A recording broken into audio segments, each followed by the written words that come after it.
berkumpul meskipun di suasana yang hujan rintik-rintik Ibu, Pak ya, tapi alhamdulillah bisa menyempatkan waktu untuk hadir di pertemuan sore hari ini, yaitu fokus group discussion. Bismillahirrahmanirrahim. Selanjutnya adalah sambutan. Kami persilahkan kepada Kepala Lembaga Penelitian dan Pengabdian Masyarakat UPS Tegal, Bapak Insinyur Taufik Hidayat M. Engineering. Bismillahirrahmanirrahim. Assalamualaikum warahmatullahi wabarakatuh. Alhamdulillah, asyhadu an la ilaha illallah, asyhadu anna Muhammadan abduhu wa rasuluh.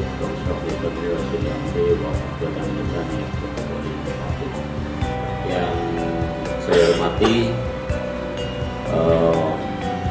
Kepala Sekolah SMA 2, 3, dan 4 serta Bapak Ibu Guru dari SMA 2, 3, dan 4 yang saya muliakan ini, ya Bapak Profesor Dr. Purwosoto yang alhamdulillah, dan alhamdulillah ini riset ketiga, riset tahun terakhir ya, riset tahun terakhir. Bagaimana intinya, kalau saya membaca sebentar ringkasannya sih, bagaimana membuat pembelajaran IPA itu lebih fun. Saya kebetulan memiliki anak yang jurusan IPA, sekarang dalam bimbingan beliau itu di skripsinya judulnya juga yang dipikir cuma satu, katanya bagaimana membuat IPA fisika itu bisa dipahami mudah. Beliau yang sudah disusun sedemikian rupa sehingga nanti bisa memberikan dampak manfaat bagi peserta didik kita, terutama bagi lembaga kami, Pak. Selamat sore Bapak Ibu, sehat selalu. Yang saya hormati Bapak Ketua BPM, monggo Pak duduk di sini, Pak. Namun di tahun pertama saya menghasilkan blueprint instrumen tes itu 2021, makanya 2021 saya tidak ke Bapak Ibu ke sekolah, saya tidak ke sekolah 2021 karena saya hanya membuat instrumen tes, tapi saya sempat melakukan kegiatan 2 kali, tapi saya tidak mengambil data di sekolah. Tes penyelidikan ilmiah, tes pengetahuan hakikat sains. 3 tes ini sudah valid. Jadi dari tadinya butirnya ya, yang tes penalaran ilmiah dari 50 butir kami ambil hanya 25. Jadi besok tes ini yang kita lakukan tahun ini lebih sedikit waktunya karena hanya 25. Dan tes penalaran ilmiah ini memang lebih banyak berpikir rasionalnya. Jadi kayak tuvelnya sains gitu loh. Jadi kalau Anda penalaran ilmiahnya bagus enggak?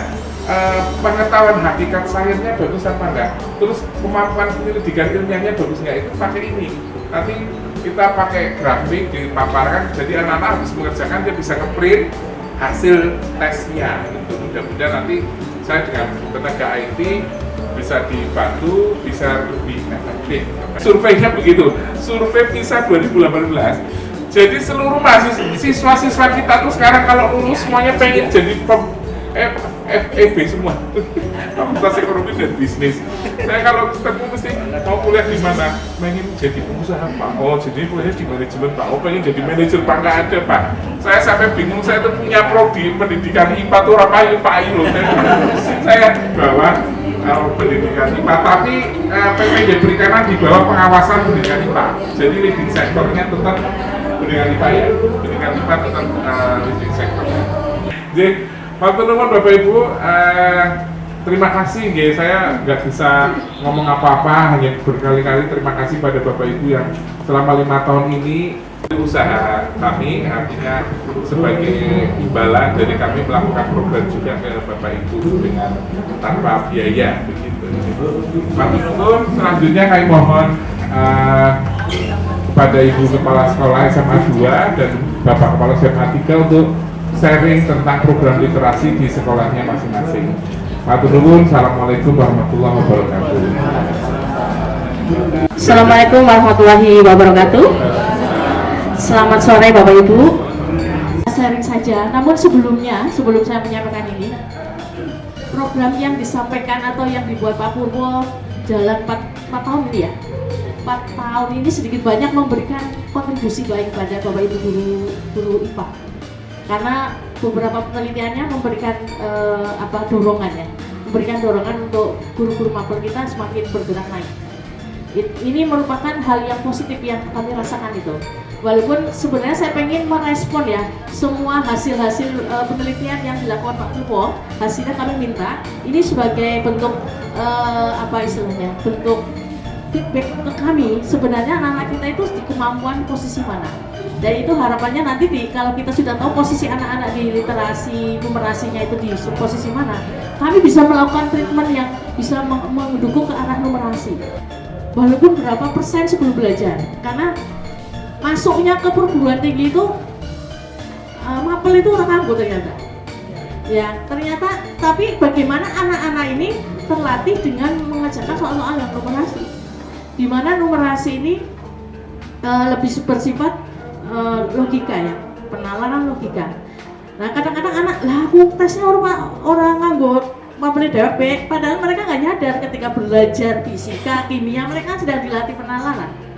Nah ini mereka belum pemahaman gitu, makanya guru-guru pun harus disiapkan bagaimana 10 menit atau 15 menit sebelum keluar mereka dilatih dengan soal-soal numerasi menjadi budaya lah istilahnya, karena mereka juga disiapkan untuk itu. Termasuk diantaranya adalah bagaimana Bapak Ibu mengajarnya bukan pada berpedoman selesainya mapel. Ini juga prinsip dari kurikulum Merdeka, bukan pada bukan pada selesainya materi atau bukan kejar tayang. Modelnya kayak melalui literasi numerasi yang sekarang menjadi tren atau menjadi penilaian sekolah, maka proses dari sumber belajar yang tak terbatas Bapak Ibu. Jadi buku bukan satu-satunya sumber. Saya berorientasi pada bagaimana Bapak Ibu guru itu sudah mulai mengembangkan bahan ajar. Buku bukan satu-satunya pegangan guru, tapi kita melalui Google, melalui rumah belajar, melalui apa saja, melalui e-book dan sebagainya. Pola-pola belajar dengan kekinian, harapannya anak-anak sudah mulai terbiasa dengan literasi numerasi karena HP segala-galanya. Karena mengingat pada anak di generasi Z, mereka yang multitasking, bahwa mereka tidak bisa lepas dengan IT atau digital, maka pembelajaran kekinian itu yang Bapak Ibu atau guru ini yang harus digerakkan, mulai berubah. Next, Mbak. Waktunya Pak Purwo, saya ada di sini itu luar biasa buat saya itu 3 tahun kerjasama dengan Kampus Merdeka, karena harapannya semakin tahun kita harus semakin banyak bekerjasama dengan banyak pihak, karena anak-anak kita butuh wawasan yang lebih. Biasanya kalau gurunya itu sok gimana gitu, tapi ketemu orang beda itu mereka senang. Pak Purwo, terima kasih. Assalamualaikum warahmatullahi wabarakatuh.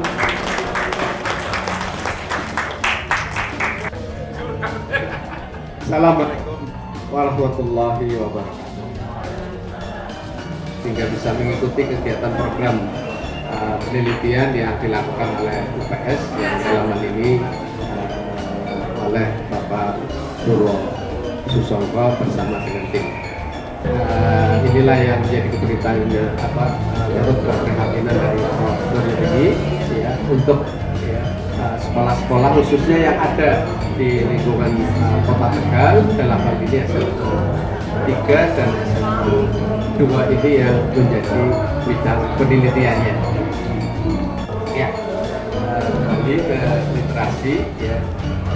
Pada saat pertemuan di SMA 2 atau terakhir di mana ya? Oke, salah satu upaya ya keprihatinan dari sekolah bahwa anak-anak kita ya terkait dengan literasi ya dan juga ya, tentunya numerasi ini rendah, sehingga menjadi amanat sesuai dengan Permendikbud nomor 23 2015 ya, terkait dengan PBP ya, penumbuhan budi pekerti ya, di mana di dalamnya ya adalah gerakan literasi. Jadi kegiatan ya dengan pepes srengenge. Ya, pepes srengenge maksudnya adalah anak-anak sekali-kali itu ya pada saat literasi itu dibawa ke lapangan ya, dia keluar dari kelas membawa bahan untuk dipelajari di situ. keterbatasan saya ya dan juga ketertinggalan saya ya. Terima kasih sebesar-besarnya. Assalamualaikum warahmatullahi wabarakatuh. Ya, terima kasih Pak bisa maupun Budi. TEMS itu kan dilakukan di SMP, sehingga untuk di SMA kita belum punya standar. Nah, riset kami yang sudah kami lakukan sejak tahun 2021 hingga sekarang di tahun ketiga 2023 pada dasarnya adalah mengembangkan standar pendidikan sains yang di SMA. Memang kami ambil banyak dari beberapa pendapat tokoh dari luar negeri, terutama dari Prof. Bening dari Amerika terkait dengan standar pendidikan sains untuk SMA, sehingga akhirnya pada tahun pertama kita mengembangkan kisi-kisinya, atau yang pada tahun kedua kita melakukan uji empiriknya, dan pada tahun ketiga ini nanti kita akan mengimplementasikan dan mengevaluasi. Nah, tujuan dari penelitian ini tentu adalah membangun standar penguasaan literasi saintifik untuk anak-anak SMA program MIPA yang terdiri dari 3 dimensi, maka kita sebut sebagai tes literasi saintifik 3 dimensi yang terdiri dari penalaran ilmiah, penyelidikan ilmiah, dan pengetahuan hakikat sains.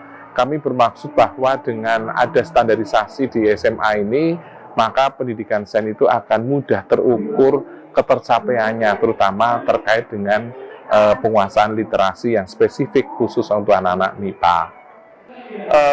Selama ini belum ada tes yang mengembangkan kemampuan secara komprehensif literasi saintifik di tingkat sekolah menengah. Yang selama ini ada adalah yang dikembangkan oleh PISA adalah di SMP dan kita adopsi. Tetapi untuk yang terkait dengan standarisasi untuk pendidikan IPA, terutama di SMA khususnya program IPA, itu belum pernah, sehingga hari ini kita buat dari tahun 2021, 2022 hingga ini 2023. Kemudian terkait dengan hasil penelitian, pada tahun pertama kami sudah menghasilkan indikator atau blueprint tesnya ada 3 yang sudah kami hakikan, 3-tiganya. Kemudian pada tahun 2021 kami sudah juga mengembangkan tes, dan tesnya sudah kami uji coba, dan tesnya kita juga ada 3 tes, yang tes literasi saintifik 3 dimensi yang ada 3 aspek itu, yaitu aspek penalaran, aspek penyelidikan, dan aspek hakikat pengetahuan sains, dan masing-masing sudah dihakikan.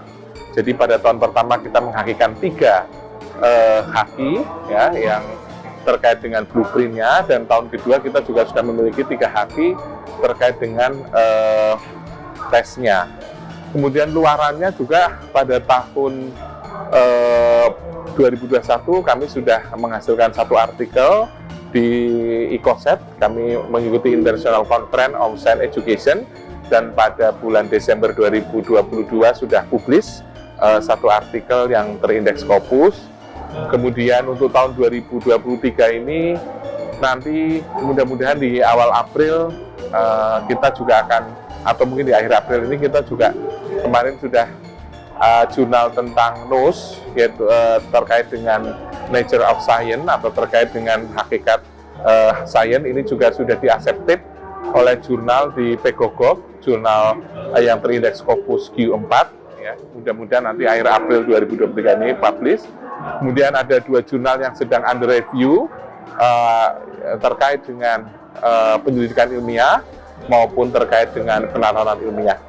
Tahun 2023 ini kami akan maju kepada tahap implementasi, dan kami mengharapkan mudah-mudahan minimal ada 2 luaran, dan juga terkait luaran wajibnya adalah studi kelayakan yang akan kami hakikan juga, termasuk juga nanti ada beberapa selain dengan studi kelayakan juga mungkin ada naskah akademik yang dihasilkan dari riset dari tahun 1 sampai tahun ketiga ini.